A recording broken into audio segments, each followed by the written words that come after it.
living a slow life right now because I'm not working a 9 to 5 job. So time is kind of squishy. And I love that. That's Kristy Jansen in Mérida, Mexico, feeding overripe bananas to a family of iguanas.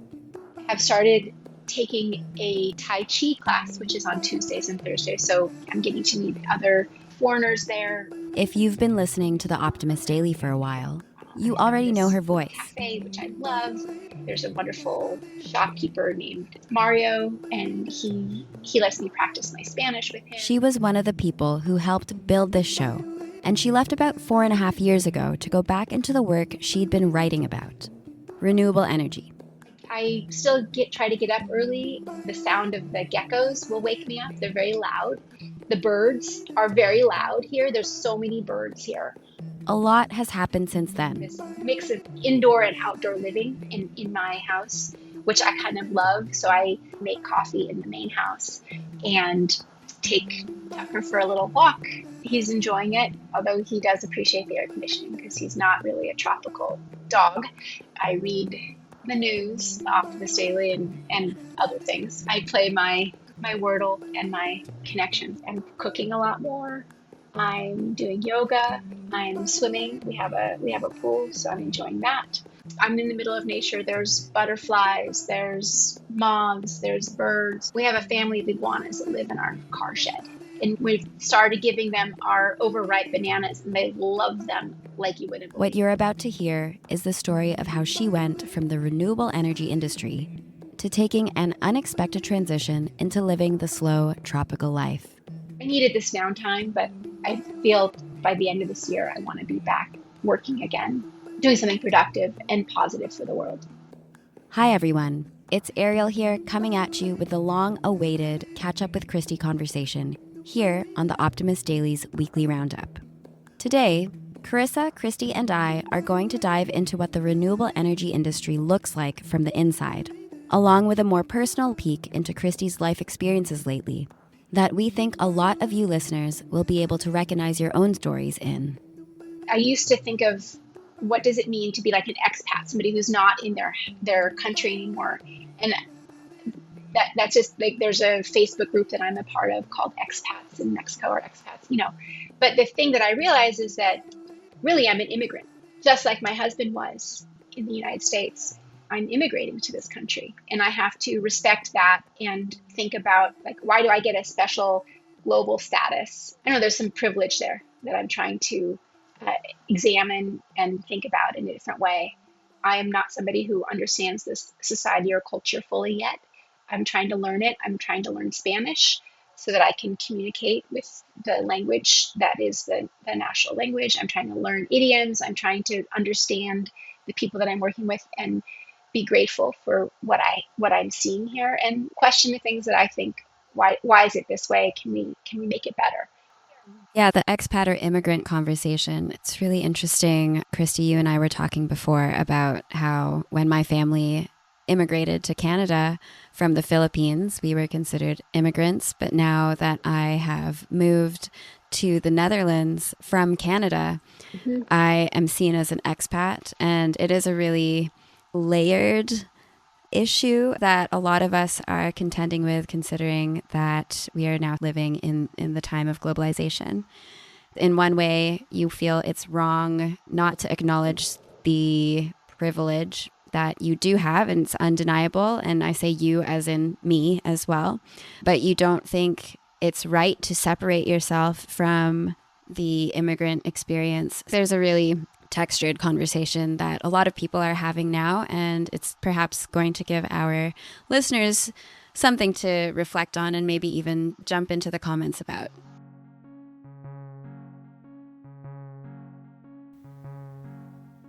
Before all of this, Kristy spent years at our parent company, the World Business Academy, and was the executive director here at the Optimist Daily, covering, among other uplifting topics, the clean energy transition that's so close to her heart.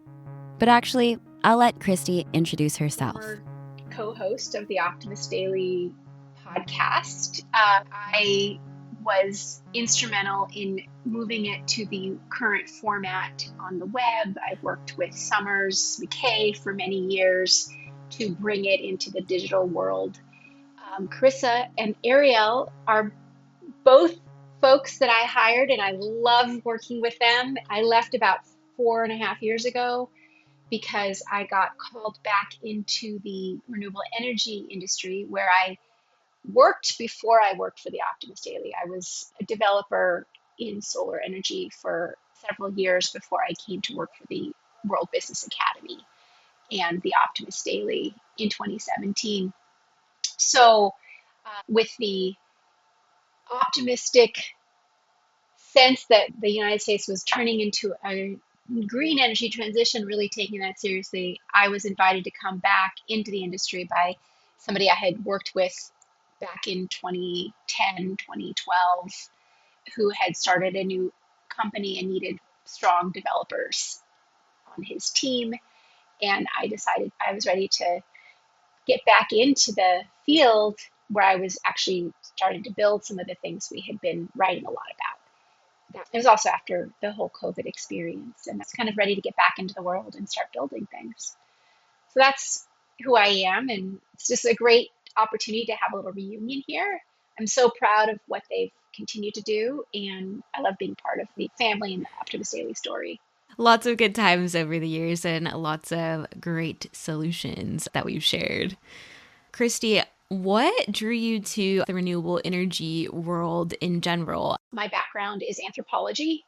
Studied that in college and graduate school. I was working on getting my PhD, looking at the impact of media on young women in India. So that's my media sort of orientation, why I was interested in digital media and the power, the influence that media has on our own identities and how where we come from. But I had the opportunity soon after I got back to Santa Barbara after graduate school to work I was just trying to make some money because anthropology is not one of those things that pays you very well. And I fell in love with renewable energy, and I fell in love with the idea of just energy systems. As an anthropologist, I'm interested in how human societies kind of organize themselves.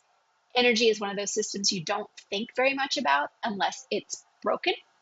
You plug something in, the lights turn on, your refrigerator's working, your air conditioning is working. And it's when the power goes out that you start worrying about it, thinking about it. So I got fascinated by how that whole system works. What is that infrastructure? And going into a company that was designing, building solar farms, this is back in the early 2010s. That was sort of a different time, the beginning of, hey, this green energy transition is going to happen. And I just loved it. It was a solution. I felt good when people asked me what I did. I'm developing solar farms. It helps everybody. And I was doing this on farms in California where they were running out of water. And so the farmers themselves, the growers, were trying to figure out what are they going to do with this land that they can't grow things on. Yeah, and this is sort of in your neighborhood, Karissa, where you're from, in the Central Valley. And solar was a fantastic solution. That was the early 2010s. By 2022, the industry she'd walked into had become something else entirely. In 2012, which is the first time I went to the big international annual conference that the solar industry does. It used to be called Solar Power International. It got rebranded as RE Plus, Renewable Energy Plus. When I first went in 2012, it was this kind of small, sleepy conference. There was like a lot of Californians, maybe some East Coasters, a lot of Europeans, a couple of folks from China. I kind of didn't go every year for a while. I was doing other things. So that was not a conference that I attended regularly until 2022 again, which was right at the cusp of the IRA, Inflation Reduction Act, being passed. It hadn't quite passed yet, but everybody expected it to. The cost of solar panels had dropped so significantly that it was now the cheapest form of new energy you could build. Batteries were a game changer in terms of being able to store that electricity. It's just like the whole thing had really transformed, and it was becoming the center of the energy industry. So when I went back in 2022, it had gone from being a couple thousand people, maybe 3,000 or 4,000 people, there was 25,000 people who came to this conference in Anaheim. It's also the first year after COVID. It was like so many people. And it wasn't just the crowd of coastal progressives there either. People from all industries, including oil guys from Texas and Oklahoma, were there. Everybody was there. Everything was so exciting. And I really felt like I was back in the mix of like cutting edge industry. We were building the future. That was how it felt in 2022. You mentioned some disillusionment with the renewable energy industry. So could you expand a little bit more on what was disappointing to you at that time? Well, a couple things. I was working on the utility side, and transmission lines are harder to build than pipelines. And our transmission queues in the United States are broken. Just they are. You put in an application to connect to the transmission grid. Just the studies to find out what kind of a cost that might incur are taking 5 or 6 years. And you don't have that kind of time. Now, it only takes you a year to build this project, but it's taking you 5 years waiting to find out what the costs might be to build that project. And as anybody who does business knows, time is money, and you want to also be certain. The other thing that happened was we had a change in the administration at the federal level from the most pro-green energy technology administration the United States has ever known. Sort of there's this reactionary, so the folks who are setting federal policy are really not interested in supporting clean energy technologies. And in fact, they're throwing rocks at it. They're not just not supporting it, they're actually actively stopping projects. And I don't understand that. Those are the kinds of things that have been very demoralizing. The other thing that I found in terms of utilities is that investor-owned utilities in particular, there's some perverse incentives going on because they're governed by trying to make as much money as they can for their shareholders. But the ratepayers aren't their customers, actually. They're not the ones who they're trying to serve. It's the investors that they're trying to serve. So they get more from building new infrastructure, and they get a fixed amount of return there than they do in investing in efficiencies or even in like the distribution grid. So it's just like, it's a little frustrating when you're a person who's driven to help make things better, and you see that there are decisions being made not because of what's going to be best for the most people, but rather what will make the most money for the people who own that company. Karissa, I think you put this article in our notes, right? 2025, the year renewables finally outpaced global electricity demand growth. Yeah, I wanted to ask Kristy about this headline that we shared this year because, obviously your work has centralized in the U.S. throughout your career. And now that you're kind of stepping back because physically you're not in the United States anymore, could there be a future working in renewables that isn't in the United States? The transition is happening no matter what. With all this new demand, the only thing that makes sense is to build renewable energy. It's just a no-brainer. Mm-hmm. And the technologies have gotten so much less expensive. It's much faster to build a solar farm than it is to build any other kind of energy farm. Maybe wind is close to that. But just to build like a natural gas plant, not just the permitting, but the actual construction takes 3 to 5 years. The actual construction and the gas turbines, there's not enough people making them. Folks want to put more natural gas onto the grid. It's going to be hard for them to do it in the time frame that they are saying they need this energy. The only thing that really solves that problem is solar with batteries. That's really the only thing that we can get to build enough energy for the demand that we see coming.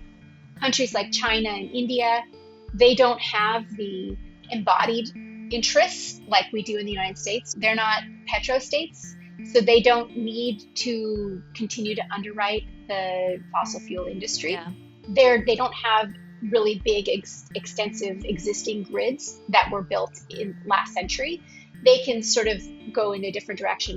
They have a lot more incentive to really build that renewable energy.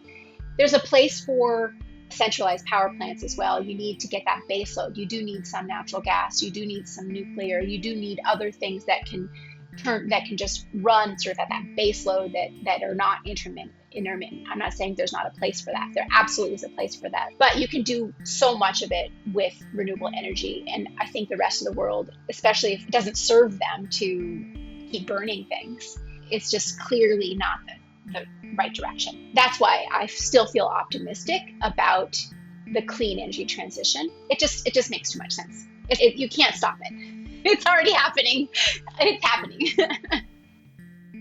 But her career wasn't the only thing changing. At the same time the industry was shifting under Kristy's feet, her home life was also going through a bit of a transition. Kristy, here in the U.S., but you are in fact not here in the U.S. Could you tell us more about where you are now and the decision to leave California? Well, the thing about the current federal government is they're really not big fans of open immigration or really much immigration.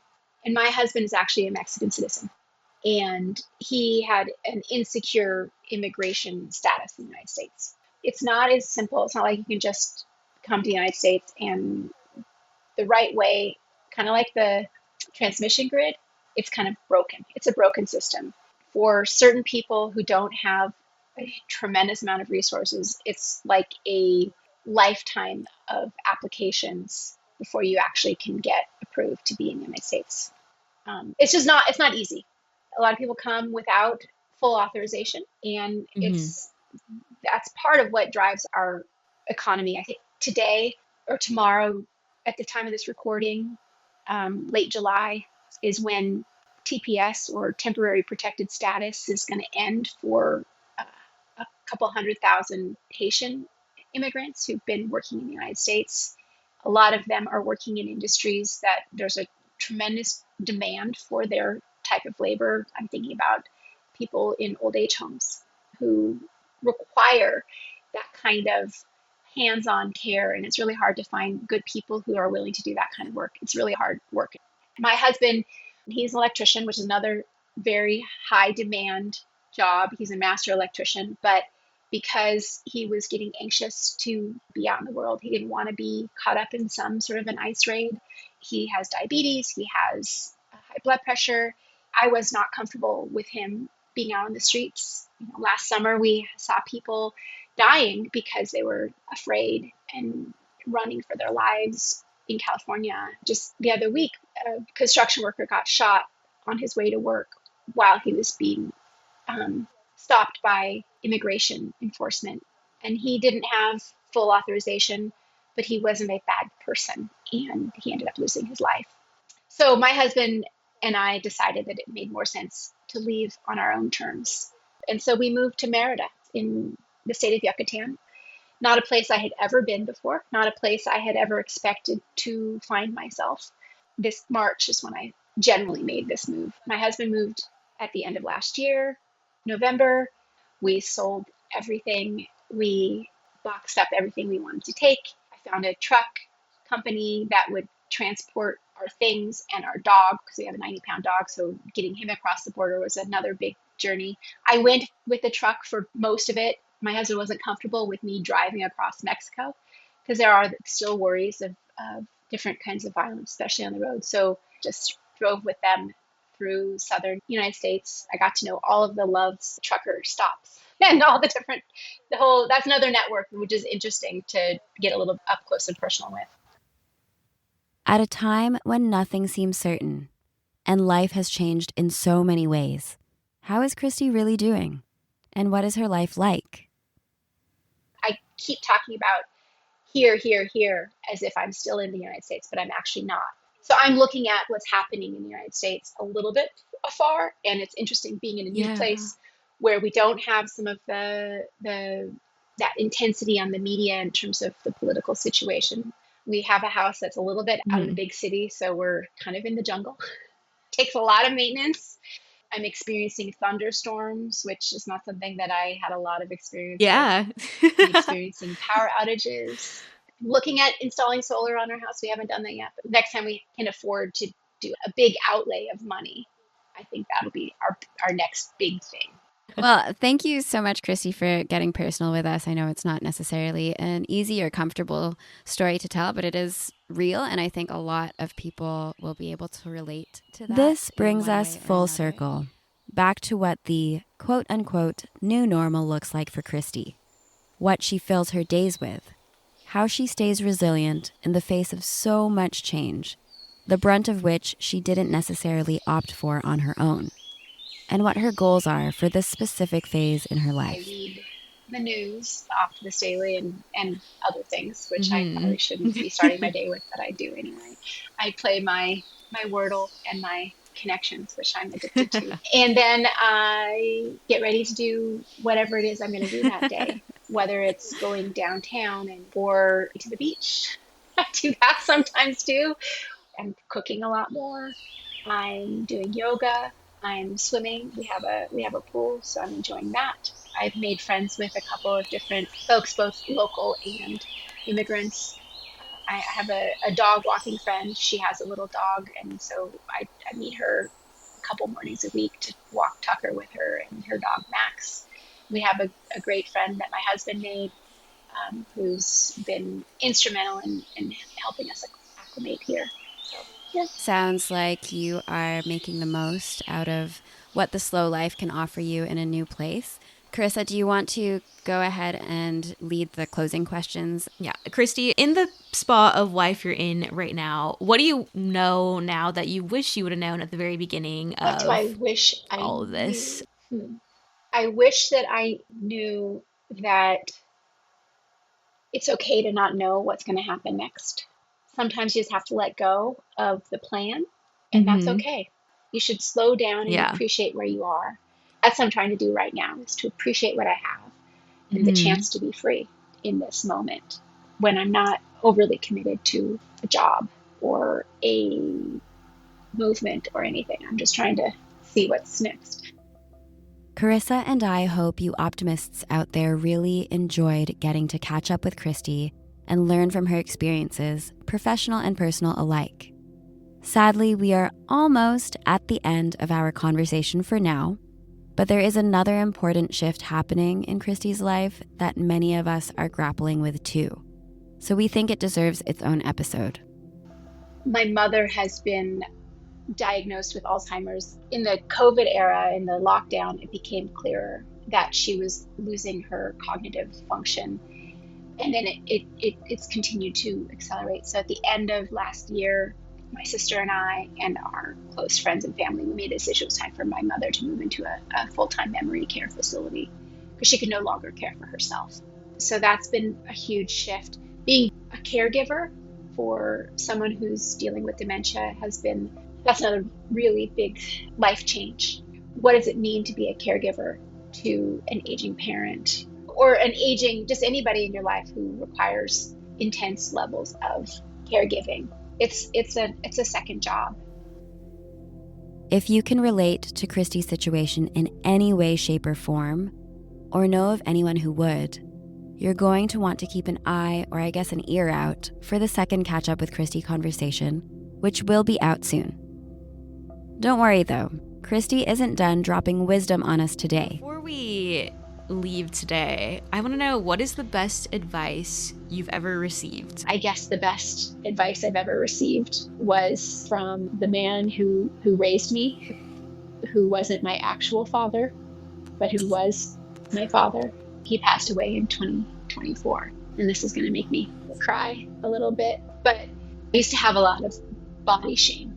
Also, I love swimming. I love the ocean. I love being in the water. The best advice I ever received was go in the damn water, even if you're embarrassed about wearing a bathing suit in front of people. It doesn't matter what it looks like to other people, but you get to then experience your body floating in the ocean. And that is something that I never want to forget. It's not about what it looks like to other people, it's how it feels to you. If you made it this far, then thank you so much for being here. And of course, a huge thank you to Kristy once again for being so vulnerable and raw with us, and for being willing to come back. Karissa and I loved having you here, and if you loved hearing from Kristy too, you're in luck. Because like we mentioned before, She will be back with us soon.